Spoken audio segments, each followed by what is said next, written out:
Hi everyone, my name is Mrs. Beardsley and I'm going to be your Algebra 1 teacher. I will be doing things, all my lessons through YouTube videos so that you can watch them whenever you need to during the day. I'm going to go through this whole week. I'm going to be going through different things that we'll be doing in the class. So it won't just be the lessons, it will be kind of how we'll be running the class also. Okay, so let's start with the book. Everybody should have gotten an Algebra 1 book that looks like this. Not the spirals, but your front cover should look like this. Okay, and we're going to go through it most of the lessons. Sometimes we skip lessons, so you would just follow along with what which lessons I'm telling you to do. Okay, everybody also should have a spiral notebook. This is a small one. I didn't get a full-size one. This is for something else, but you would have a full-size spiral notebook. It's best to have about 100 pages in them because by that time they start falling apart a little bit and then you can get a new one. But if you get one that's too small, then you'll go through it pretty quickly. Every day we're going to take notes and you will be showing these notes to me at some point. So make sure that you keep them. We're not tearing anything out of the spiral. Everything stays in it. Okay, so hope you can see this. This would be some of our notes for today and I'm going to show you how to take those. But you would label it with the title of the lesson, lesson 1.1, and the title is located in integers on the number line. So that's what you're going to write at the top part. After that, you're going to write down whatever I'm writing down on the board, unless I tell you not to write it down, which I do often. I say, you don't need to write this down. Okay? And then on the next page, so if this is your note, on the next page will be your homework. And you're going to write what pages the homework is and what numbers you're doing. And then you'll show all your homework in here. All the work is shown in here.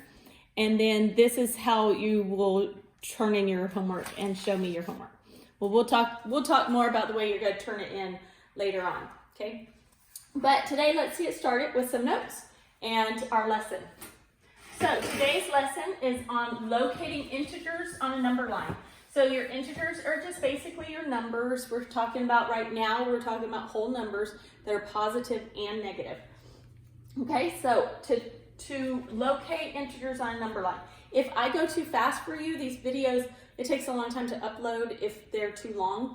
So if I go too fast, just hit pause and go ahead and write down what you need to write down and then hit play. So this needs to be written at the top of your spiral, at the top of your page. So make sure that you have that written down. Okay, the next part is how we're going to graph a number on a number line. So we're going to write down the steps. So graph, or I should have written how to graph a number on number line. And on a number line. Sometimes I abbreviate, so usually I don't write out the word number. I usually say on a number line. Okay, I don't want you to have to be writing until your hand falls off. So we do try to abbreviate sometimes. So how to graph a number on a number line. Number one is you're going to draw a line. Okay, makes sense, right? Because you have a number line. So let me spell that correctly. Draw a line. So let's go ahead and do that off to the side. So when they say a line is, you may remember in past math classes, goes on forever in either direction. So it always has arrows at the end. So here's my line, okay? The arrows mean it can keep going either way. And you do have to have those arrows on your number line or I take off points. So make sure that you have those on there. So that's number one, okay? I did that part. Number two is mark the line. Mark the line with segments of equal length. Mark the line with segments of equal length. Okay, and what does that mean? That means we're going to put little segment marks all along the line. I usually start in the middle and then I fan out on either direction. And you want to try to be as equal apart as you can, okay?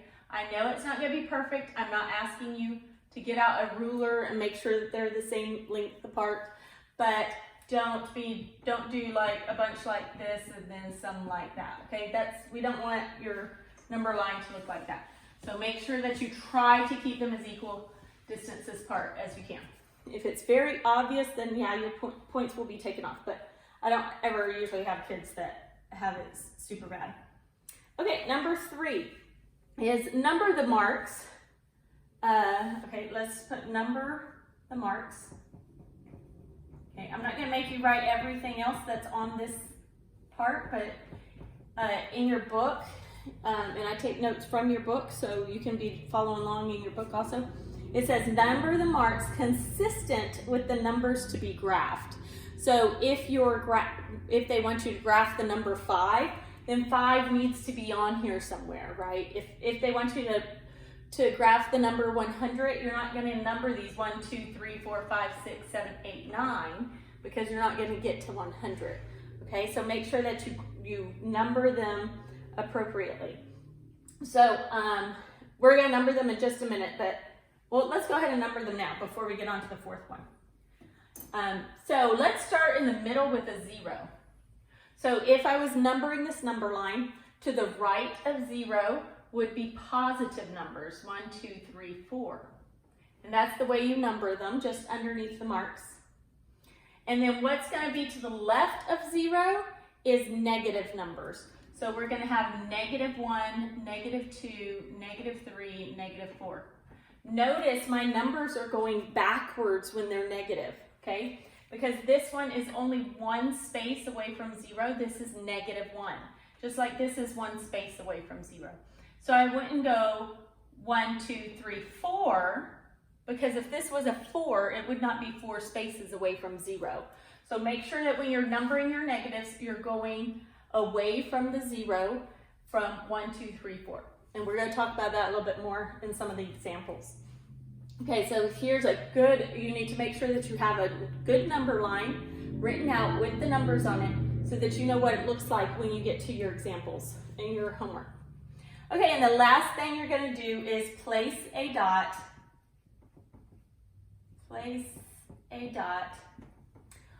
on the indicated number on the number line. So place a dot at, I'm just going to put at the number. Okay, so I just abbreviated that a little bit from how they said it. So if it tells you in the book to graph -2, it says graph -2, you're going to draw a number line like this, and then you're going to place a dot at the -2, just like that. Okay, notice where my dot is. It is not up here, okay? That is not correct. Do not place them above the number line. It needs to be on the actual number line. This is the number line, this line, the horizontal line. It needs to be on that line. And then it needs to intersect with the segment that's going down like this. Okay, so do not put a dot up here. If it says graph 0, then you're going to put your dot here. Now here's what some people do, okay? Can you see that from your video, the dot I put at 0? No, most people can't. That's way too small. So you need to make sure that your teacher can see it. Notice I'm wearing glasses. So you need to make sure that your teacher can see it. So you need to make it big enough where I can see that it's on that line and that it's actually at 0, okay? And if it's hard for you to do that with your pencil, like it looks like too much color, you can use colored pencils. In fact, I often tell kids in other lessons to try to use colored pencils because it helps see it better. So that is how you graph a number on a number line. Okay, so now we're going to do some examples. And you do write these examples down on your notes. Okay, so all examples are written on your notes unless I tell you not to. And sometimes I'm going to tell you to do an example on your own. So I'll show you one of those when we get to those. Okay, example 1 says graph 3. That's all your instructions say is graph 3. Okay, so how do we graph it? The same way we just did a minute ago. Is first you go through those steps. You're going to draw a line. So I'm going to draw a line. Then I'm going to mark my segments, my equal segments. I like for you to have about 5 segments in there. Okay, and then I want to graph the number 3. So I need to think of numbers that are going to get me to 3. So if I go 1, 2, 3, 4, 5, that's good enough because I have a 3 in there. Okay, I need to see the numbers around 3, that 2 and that 4 at least, so that I can see that you're numbering it correctly. Okay, if you just had a 3 up there, then I don't know that you're numbering it correctly. And now we're going to graph 3, and this is actually graphing 3s, putting that dot on there. And that's my answer. Okay, so now example 2, I'm going to have y'all do on your own. So example 2 is graph -2. Okay, before you do it on your own, remember about how we did our negative numbers when we did it before. I'm pointing over here because that's where I had it. And then you're going to do it like this. Set up your number line and put a dot at -2. Okay, so now when I say to do something on your own on a YouTube video, I'm going to tell you pause your video, do it on your own, and then hit play again. So I'm not going to be pausing the whole time because that takes up too much time in the video. You pause it, and then when you hit play, I'll be telling you what to do. So right now, hit pause and graph -2. Okay, you should be done. You should have hit pause, done it, and you should have something written down here. So I'm going to show you what you should have written down. Okay, here's your number line. You could have done a few different things. So everybody's numbers lines aren't going to look the same, but hopefully we'll get kind of close. So I'm going to do 5 marks just because I like 5. You always have to have at least 3. Don't ever do it without 3. Okay, and I'm going to just start, let's say in the middle with 0. I'm doing it on 0 because I want you to see where the negative numbers go. So this would be 1 and 2, right? Because to the right are positive numbers. And then to the left are going to be my negative numbers, which is -1 and -2. So this is showing me where -2 is. So now I can graph -2 right there. Okay, important thing is if you got these mixed up, or some kids won't do the 0 in there, which is okay. But some kids go like this, and they'll go -1, -2, -3. Is this correct? No, it's not, because my negative numbers are going the wrong way. Remember, negative numbers go the opposite direction. So this 1, 2, 3 should have been this way, going 1, 2, 3. You're reading them from right to left. So if you did this and you put a mark at -2, this is going to be wrong, even though you have your mark in the right spot. If your number line isn't going correctly, then you cannot have your dot in the right, it's not counted as your dot is in the right place, okay? So if you did it this way, if you didn't put that 0 in there, which I said was okay not to have the 0 in there, right? Your number line could have looked something more like this, -1, -2, -3. And then your mark at -2 is correct. So this is the correct way to do that without a 0 on there. So you have to remember which way the negatives are going. This seems like a really easy lesson, but that's the part that most kids mess up, is they put the integers in the wrong direction. Okay, another example, example 3, we're gonna do together, not on our own, because it is a little bit different. Not different, but example 3 is graph 20. Okay, if they say graph 20 or graph 100, do you want to have to draw an arrow, draw your line, and do 20 little marks so that you can write 1, 2, 3, 4, 5? No, you don't want to have to go all the way to 20. So, well, you're going to go all the way to 20, but you don't want to have to do it in ones. So another way to do this, I'm going to show you 2 different ways, and you can do it either way. I don't care. One way is to put your 3 to 5 marks, put the number in the middle, and then fill in the other ones. So you do not have to have 0 on here. You don't have to start at 0. I have 18, 19, 20, 21, 22. Now that my number line is correct, this is a correct number line, they're going in the right order, I can put my dot at 20, and that is an answer. Okay, that's a correct answer. Let me show you a different one that a lot of kids like to do. So I have kids who do it this way all the time, and then I have kids that do it this way. Let's say we start at 0 and we want to get to 20. Well, there's a couple of quicker ways to get to 20 than counting by ones, right? We can count by twos, 2, 4, 6, 8, 10, 12, 14, 16, 18, 20, but that would take us 10 little notches. So I don't want to take that many notches, little marks. So I'm going to count by fives, because then I know I have 5, 10, 15, 20, and I could even go to 25. So 5, 10, 15, 20, 25. So this number line is correct also. You do not have to go by ones.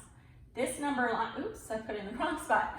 It's not graphing 15, we are graphing 20. So this number line is correct because they're going the right way. These are positive numbers, they're going the right way. And they are all spaced equally. Now I can't say, oh, this is 6 and this is 8 and this is 15 and this is 20. They have to be spaced equally, so then they have to be counted equally. So both of these answers are correct, okay? So you can do it either way and get the correct answer. Now, if this had said, okay, you do not need to write this. I'm gonna do it in red. If this had said graph -20, just remember that when you're doing your numbers, like if I were doing it this way, and I put that -20 in the middle, you are not going to put 21 to the right of it because this is negative. So just remember that when you're doing negatives, you will be doing them the opposite way. Okay, so what looks like the smaller number is over here, but -18 is not the smaller number, but it looks like the smaller number is to the right and the bigger numbers are to the left. Okay, and then you could still mark it right there. So make sure that they're going the right direction when you're doing negative numbers. Okay, next part is we can graph. Our example 4 is going to be a negative number, but it's going to be a little bit different. Okay, example 4 is graph -22, but on a vertical number line. Vertical number line. So on your homework today, you will have some that say horizontal number line, that's this way, right, horizontal, and some that say vertical number line, so that's going up and down. So if I'm going to graph on a vertical number line, I'm going to draw the number line like this, and positive, if I were doing this a regular number line, like 0, 1, 2, 3, I would go 0, 1, 2, 3, so the bigger numbers go up, and then I would go negative numbers down, -1, -2, -3. So think about that when you're doing this -22. If I do this and write -22, okay, in the middle, then I need to write a couple more up and down. But remember, when we're going up, this is going to be -21, -20. So those are actually getting bigger. -20 is bigger than -22. And then -23 and -24, okay? So this is the correct way to write this vertical number line when you have a negative number. If it was a positive number, they would be flipped, right? Okay, so there's my vertical number line, and then I would put a dot here. So same thing, we're just turning the number line to be vertical, okay? And they show you this for certain things like a thermometer, like you see temperatures, gauges and stuff like that. Those are vertical, so they want you to see that a number line can be vertical also. Okay, last thing is how to find a midpoint. Okay, so how to find a midpoint. We can do this 2 different ways, but one way is considered the best way. So how to find a midpoint.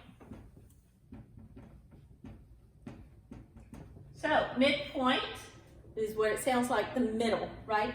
So if I had a number line that went from 0, let's do it from 0 to 12. 1, 2, 3, 4, 5, 6, 7, 8, 9, 10, 11, 12. Okay, got those all in, spaced pretty well. So you should be drawing this number line also on your notes. Okay, and if I have 2 points on here, let's say I have 4 and 10. Okay, you have to have 2 points to find the middle, right? So I have 2 points, and I want to find the middle point, what's in the middle of those two.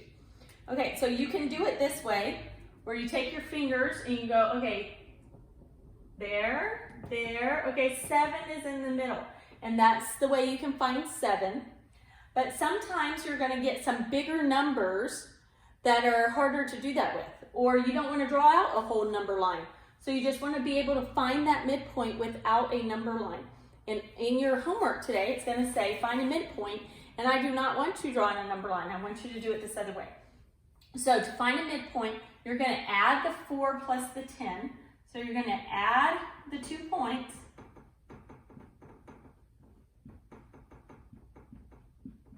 So 4 plus 10. And what is 4 plus 10? 14. And then after you add the 2 points, you're gonna divide by 2. So then I'm gonna take that 14 and I'm gonna divide by 2. And my answer is 7. See, it's the same as I got when I went like this and found the midpoint. This will get you the exact answer. So some kids learn this and they forget to divide by 2. Do not forget that point. The midpoint is not 14. In between the middle of 4 and 10 is not 14 over here. So make sure that you remember to divide by 2. That's right. A lot of times in my lessons, I try to tell you the mistakes that kids have made in the past so that you try not to make those mistakes. Okay, that's it for today. So your homework is going to have drawing some number lines, matching up points. You're going to draw horizontal and verticals. You will also be saying, doing some midpoints. And you will also be doing the opposite, where if there's a point right here, and I say, where's the red dot? Okay, on your homework, it's gonna already have the number line, and you will just answer that. Let's say this is number 7 on your homework. You would say number 7 is 6. So that's where the red dot is. Okay, so you'll do some like that, pretty easy. Okay, and then you'll have a few where they're just a little bit higher level thinking ones, and we usually go over those types of problems later on. Okay, so what you're going to be doing for homework will be written in the email. I'm not going to say them on the videos because it might change later on. So that's it for lesson 1.1. Make sure you get your homework done today, and then you can move on to lesson 1.2. Thanks, everyone.